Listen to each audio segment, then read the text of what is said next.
Is evil innate, or is it created by outside forces? When a person does something monstrous, does it mean they were always a monster? Or is their monstrous behavior the result of the world around them? Does a monstrous society breed monsters? Welcome to Strange and Unexplained with me, Daisy Egan. I'm a writer and an actor who doesn't know how many episodes I have started with California in the 1970s was a wild place or something like that. But today's subject requires me once again to point out just how incredibly bonkers life was for people on the West Coast and specifically California in the 1970s. I'm starting to think that hundreds of people gathering to take hallucinogens and practice free love wasn't exactly the revolution this country needed, though admittedly it may have been the natural response to decades of war, brutal racism, homophobia, and the promotion of extreme patriarchal capitalism. Everywhere you looked, the message was clear. The life to aspire to was one of cookie-cutter conservative suburban bliss. But wouldn't you know, not everyone wanted to live that way. Weird, right? Tell people they have to live in a tiny box long enough, and more than a few of them are going to start smashing that box, you know?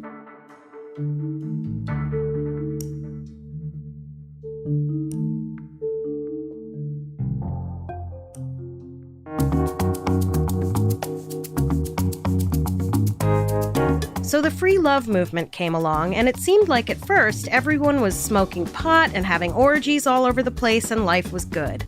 But whether it was too much of a good thing or some bad drugs started being distributed, things in and around San Francisco, the unofficial headquarters of the hippie movement, started to turn like a bad acid trip. The orgies and weird, formless dancing in fields were replaced by a spate of serial killings that terrified everyone. As I mentioned in the Zodiac episode, around this time, Californians were contending with Charles Manson and his cult of followers, the Santa Rosa hitchhiker killer, the Golden State Killer, the Zodiac, and the Zebra murders. As journalist Kevin Fagan put it in a 2021 San Francisco Chronicle article, quote, "In the early 70s, San Francisco was awash in murder. Homicide inspectors were swamped. Each year, the city endured about 130 killings, compared to 40 or 50 today." End quote. One of the most prolific killers of the time was the so-called Doodler. I hadn't even heard of the Doodler before I researched the Zodiac. And I'm willing to bet, unless you're a hardcore true crimer, which I know a lot of you are, you hadn't heard of him either. The Doodler, in spite of sounding like a lovable character from the Muppets, was pretty prolific as serial killers go. And yet, unlike many serial killers, he didn't seem to crave attention from the media. If he really didn't want attention, then unfortunately, as we'll learn, he picked the right target. The Doodler went after a demographic that police and the media weren't that concerned about. In fact, it seems some people at the time even thought that the Doodler's victims had it coming. San Francisco in the 60s and 70s, in addition to being the beating heart of the free love movement and a hotspot for anti-war demonstrations, civil rights work, the rise of the Black Power movement, and, of course, the home of Rice-A-Roni, San Francisco was also home to a growing population of LGBTQ people, mostly gay men, who lived and partied in an area called the Castro. As blogger Elon Green put it, quote, "The bar and bathhouses scene were jumping. Harvey Milk had just opened his camera shop. It was a pre-AIDS wonderland," end quote. And while the Castro was a mecca for queer people, it was still subject to homophobic anti-sodomy laws, as well as laws that targeted behavior that might suggest sodomy was something that took place. According to Kevin Fagan, quote, "Roving bands of teens routinely beat up gay people," end quote. Vice squads went around arresting people for cross-dressing, cruising, soliciting, and of course engaging in sodomy in public places, albeit mostly hidden from public view. Officers would themselves cruise through known gay hookup spots, apparently parading their boners through their jeans just to lure gay men in and then arrest them. One wonders how they came about, said boners. I'm not suggesting they fluffed each other. Not at all. Two of these officers, one ironically named William Gay, beat a man for a minor traffic violation so badly that he suffered brain damage. Neither of the officers were charged in the beating, in part because the man they beat didn't file a formal complaint. Most likely because he was gay, and it was, illegal to be gay. In 1974, in the midst of the constant harassment by law enforcement, the gay men of the Castro suddenly had another threat to contend with. A madman who seemed to be luring innocent men to their violent deaths and getting away with it over and over again. At 1:30 a.m. on January 27, 1974, San Francisco police received a phone call from a payphone at a restroom at Ocean Beach at the end of Ulloa Street. The caller said, "I believe there might be a dead person on the beach, across from Ulloa Street if you follow the street right down to the water," and then hung up without leaving a name. When police arrived on the scene, they found 49-year-old Gerald Earl Kavanaugh dead on the sand. The coroner's report noted 16 stab wounds, including one defensive wound on Kavanaugh's hand. The report also said he was lying in a, quote, supine position, which I had to Google and then wonder why they couldn't just say, lying face up. Life would be a lot easier for everyone if people stopped trying to be so fancy. Anyway, the motive for the murder didn't seem to be robbery, as Kavanaugh had about $21 on him and was wearing a Timex watch. Police were able to determine that Kavanaugh had been born in 1923 in Canada and that he worked in a mattress factory. And the coroner wrote that he was never married. Turns out marital status is a mandatory section in a coroner's report in order to track mortality rates among married people. I'm no scientist, folks, but I can tell you that 100% of married people do eventually die. But the coroner is supposed to write unknown if the marital status is unknown. But according to the SF Weekly, coroners often used never married as a polite way of saying gay, which again had to be an assumption on the part of the coroner. He was probably like, well, he was found in a gay area, so obviously he was never married. To which I would reply, haven't you seen Far From Heaven? Which, of course, he hadn't, because that movie hadn't been made yet, but I think you get my point. Anyway, apparently police were also able to determine that Kavanaugh was Catholic. Other than that, though, very little was known about Kavanaugh for decades, which seems odd. One would think if police were able to determine the man's name, date, and country of birth and religion, if they wanted to, they probably could have tracked down the next of kin.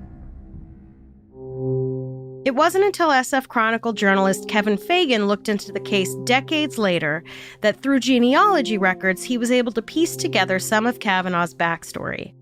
For whatever reason, Kavanaugh's family in Montreal didn't want to talk to reporters, which is weird. To each their own, and who knows, maybe they run a massive meth ring and can't afford to talk to reporters about anything. But if you knew someone in your family had been the victim of a serial killer, wouldn't you want to talk to reporters about it? I guess it's most likely they didn't want to answer questions about Kavanaugh's lifestyle in San Francisco, even though decades had passed. But Fagan tracked down a great-nephew who had done some of his own research, and while he was born 10 years after Kavanaugh's death and didn't know much, he guessed that because the family had been pretty Catholic and... I'm presuming he was a queer man. Was trying to live, I guess what I'd imagine, a semi-private lifestyle in San Francisco. Imagine being so desperate to live authentically that you're willing to move to a place where people are beaten up, arrested, and murdered regularly just for trying to live authentically. On the one hand, you finally get to be you. On the other, you now have to constantly worry about being murdered just for being you. And if you're having trouble imagining that, go ask any Black or trans person what it's like to just live every day. I mean, don't actually ask them. They have enough on their plates and do not have to educate you. But again, I think you get my point. It bears mentioning that at this time, there were at least 2 other murderers running around killing men in and around the Castro. Gay men were being targeted and murdered at leather bars and bathhouses, while another horrible someone was going around attacking and mutilating drag queens. It was a particularly terrifying time to be alive and gay, though honestly no more terrifying than almost any other time in modern history.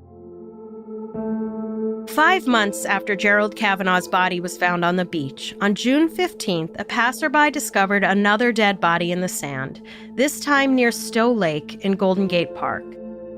Jay Stevens had apparently been stabbed in some nearby bushes, dragged to the spot at which their body was found, and probably robbed as their pockets were empty.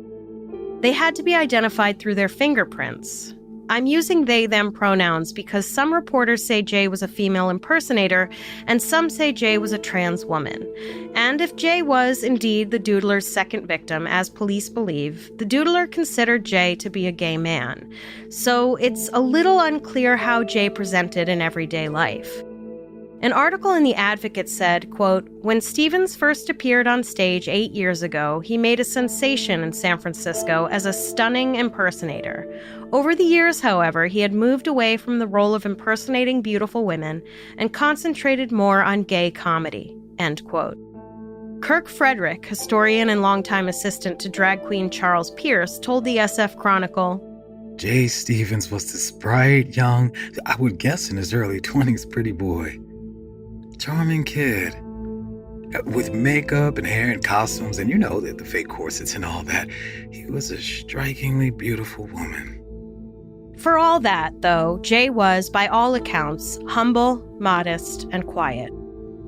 Only a couple weeks after Jay's body was discovered, the body of 31-year-old German national Klaus A. Christmann was found in the same area as the previous two. Unlike the first two victims, however, Christmann looked as though his assailant had tried to decapitate him. There appeared to have been more of a struggle this time, more stab wounds and more blood. Cold case detective Dan Cunningham would later tell the SF Chronicle that Detective Dave Toschi, whose name you might remember from the Zodiac episode, said it was probably the most horrific crime scene he had been to. That guy had seen a lot of crimes. He had seen a lot. Christmann's daughter back in Germany told the SF Chronicle that her father had gone to the States, and specifically San Francisco, to achieve something better for himself and his family. Many people thought that in America, pretty much anything is possible, and you can achieve much more. That's right. Christmann had a daughter. In fact, Christmann had a whole family back in Germany, including a wife.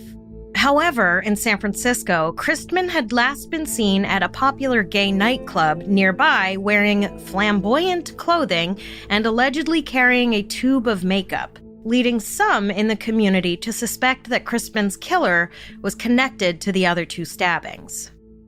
Word around the Castro was that someone out there was targeting gay men, and soon a possible clue about the killer would come into focus. As news of the strikingly similar murders of 3 of their own started making the rounds through the Castro, those who frequented the nightclubs began to talk about a man who was luring men by sketching them while at a nightclub and then bringing them to a hookup spot where he would murder them. To be honest, I'm not sure how or why the community put 2 and 2 together. As far as I know, there weren't any sketches of victims left behind.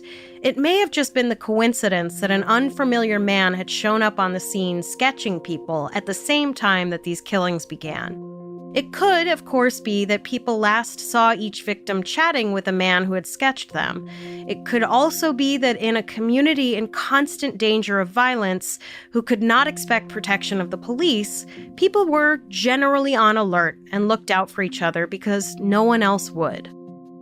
Whatever the reason, the men of the area connected the dots, and there was a general consensus that the media and the police were not taking these murders seriously enough.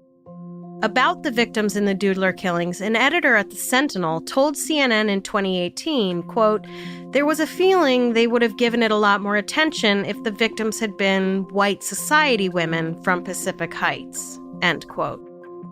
Indeed, the media had not bothered to give this killer a name yet, nor had anyone anonymously contacted the media with their own alias, as the Zodiac killer had done. And while giving a serial killer a kitschy name seems a little garish, it does help everyone sort of gather together around an identifiable cause. It's probably harder to drum up interest in police on the hunt for whoever it is that has killed 3 gay men in the last year than police on the hunt for the Doodler. It's an easier headline for sure, though to be fair, the Doodler is such a toothless and benign name for a serial killer that one wonders if anyone would have taken it seriously anyway.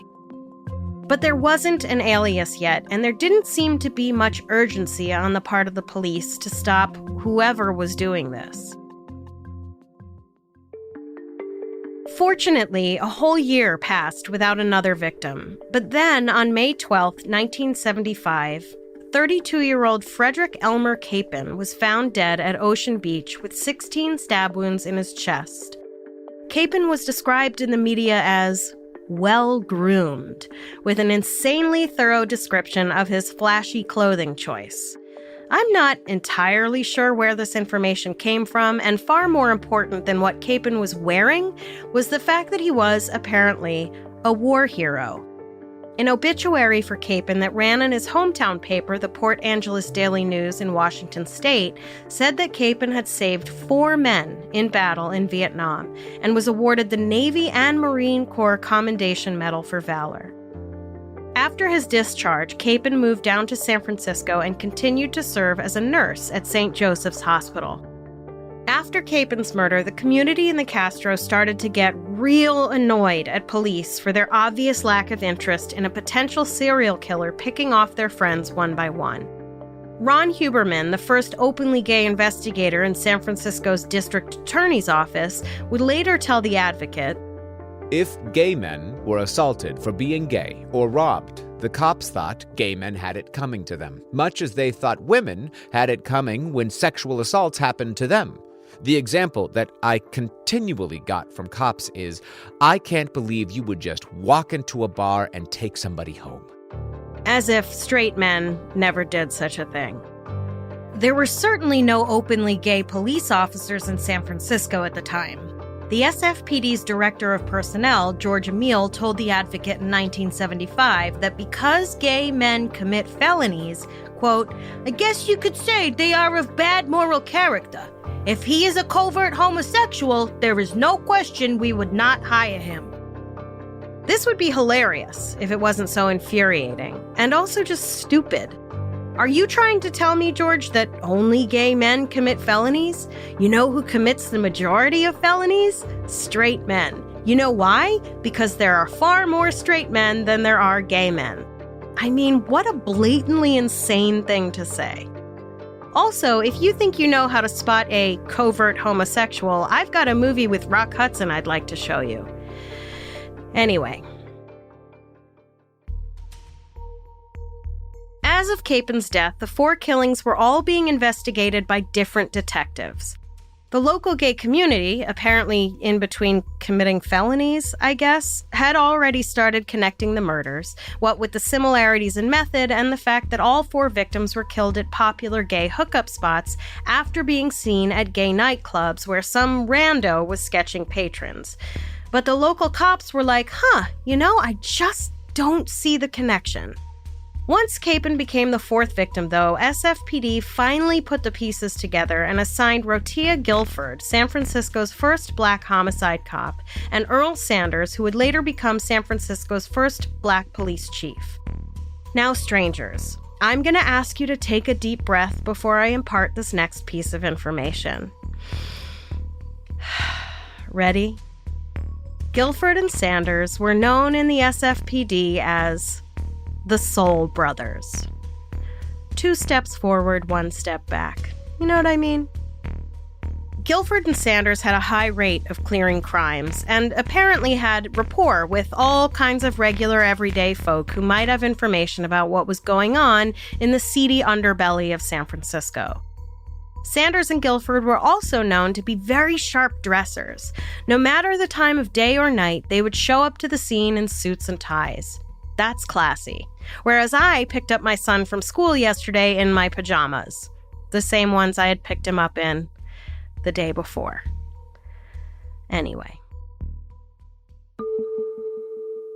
James Robbie Robinson, who had been a bartender at the bar where Jay Stevens had performed, would later tell the SF Chronicle, "We were getting killed, and they said it was some guy doing sketches in the bar, taking people out and stabbing them.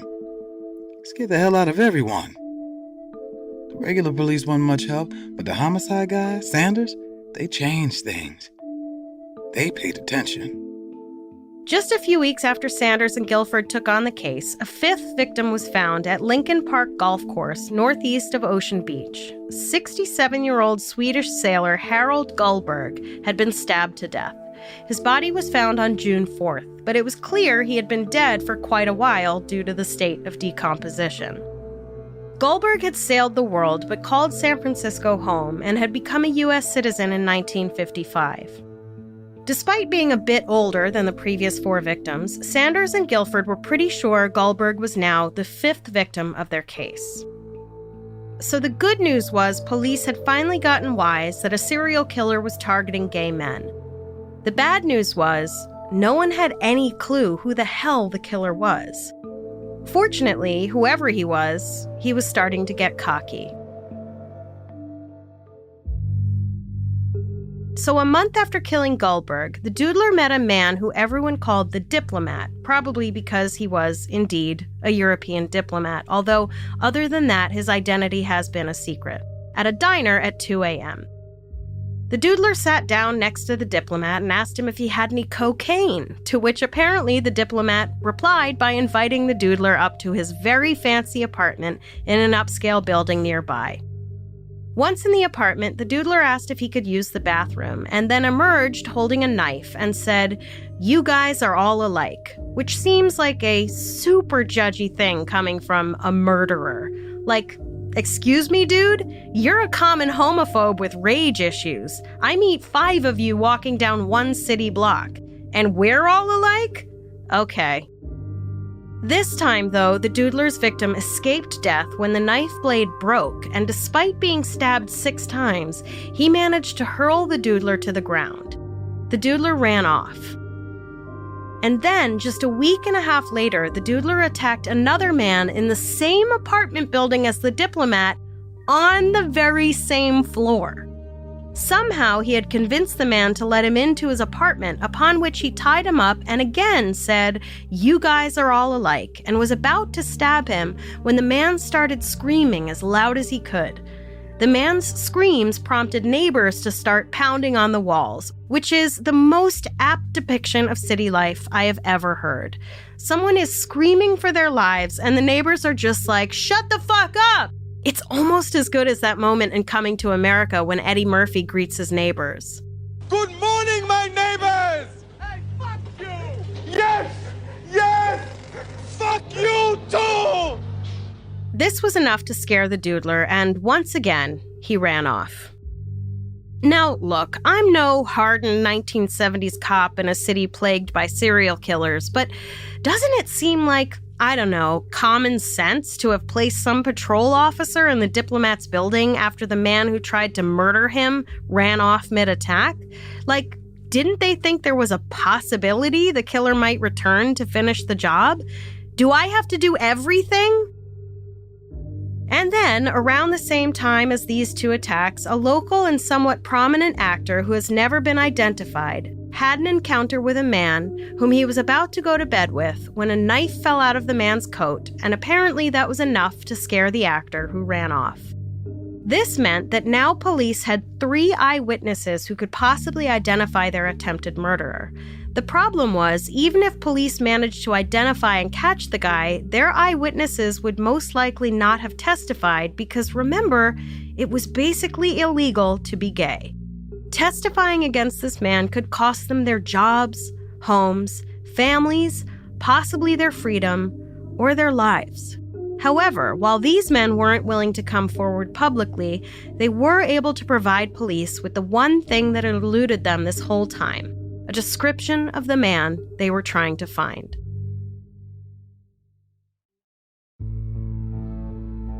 The Diplomat, his neighbor, and the actor gave their descriptions of the assailant, and finally, police had something to work with. Now they knew the man they were looking for was a tall and lanky black man between 19 and about 23 years old, wearing a black knit cap. He had a slim face with high cheekbones and wide-set eyes. SFPD released a composite sketch of the Doodler to the public in October of 1975. The next month, a beat cop spotted a man who resembled the sketch and was holding something against his side under his coat as he walked down the street. The cop stopped the man and frisked him and found a sawed-off baseball bat and a knife. Jesus Christ, San Francisco in the 70s. When the cop booked the man, he found a pawn shop slip for Fred Capin's watch. Capin, you'll remember, was the Doodler's fourth victim. This had to be the guy, right? Wrong. Apparently, in a bizarre coincidence, Capin's apartment had been robbed sometime before he was murdered. And cops knew this guy with the sawed-off baseball bat could have picked up the watch at any street market where people often sold stolen goods. Plus, apparently this guy couldn't draw, which was kind of an important detail, though Lord knows he could have just been pretending he couldn't draw. But ultimately, it seems like he may not have been in town when the murders had taken place anyway. Then, in January 1976, police picked up a man who had been carrying a butcher knife and offering to sketch men at a gay bar. There isn't a lot of information available about what happened with this guy. As far as I could piece together, the 3 survivors of the Doodler weren't willing to testify, so I think they had to let him go. The AP ran a piece with the headline, "Murder Suspect Free Because Gays Silent." But I'm willing to bet the article didn't then go on to explain how decades of criminalizing and demonizing homosexuality most likely caused the murders in the first place. Or even that the gays were silent because the risk of losing everything was too great if they came forward. Anyway, there were 15 other men brought in for questioning in the Doodler case, but none of them panned out. In October of 75, a woman called in with a tip. She knew a man who matched the description. He lived in the East Bay. According to cold case detective Dan Cunningham, approximately 10 days later, she called up again. A little upset, apparently agitated because she didn't think anything was getting done.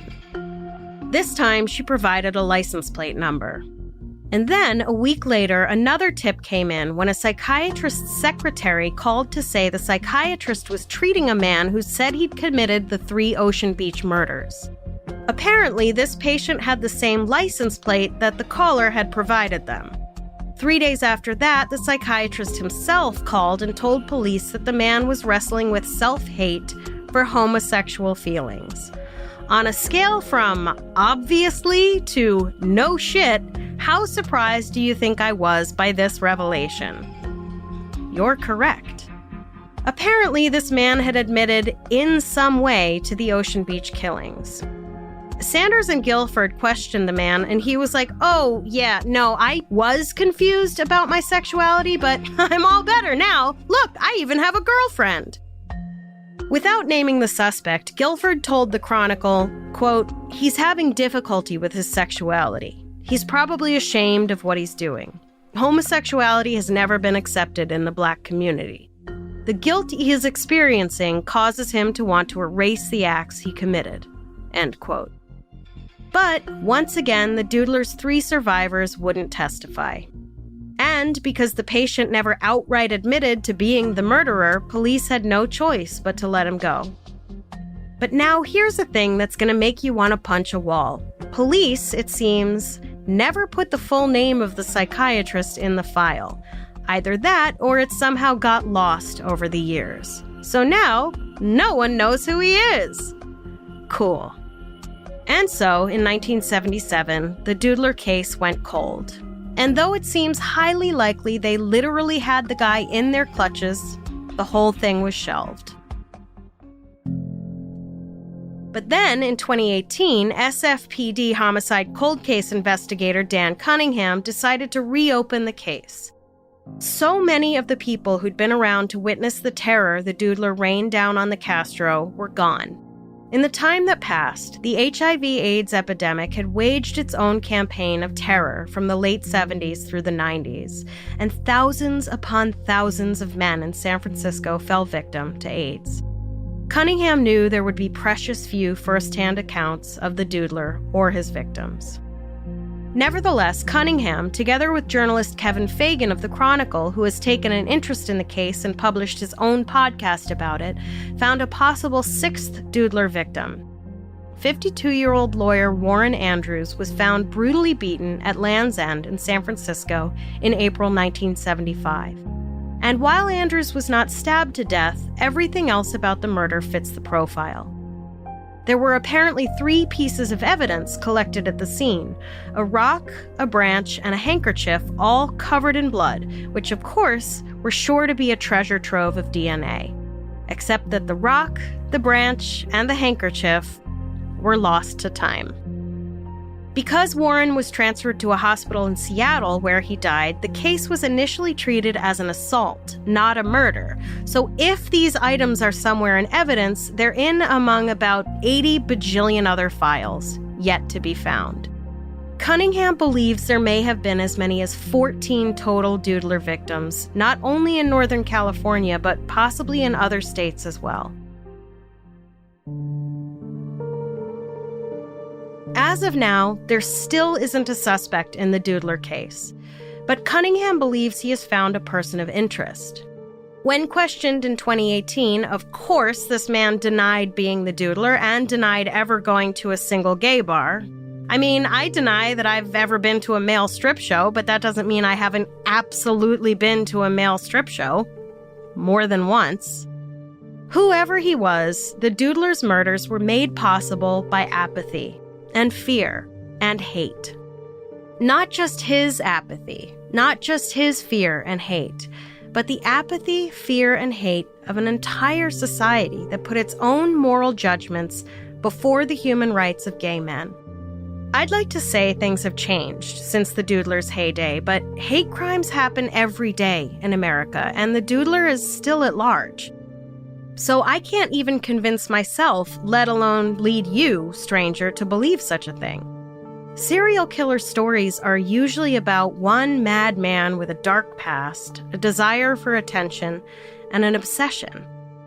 But this serial killer story is also about a lack of empathy at a social level and an unwillingness or inability to see how our own prejudices prime the pump for a rage-filled someone with a homicidal level of self-loathing and a violent need to exact punishment on anyone in whom he might see a bit of himself.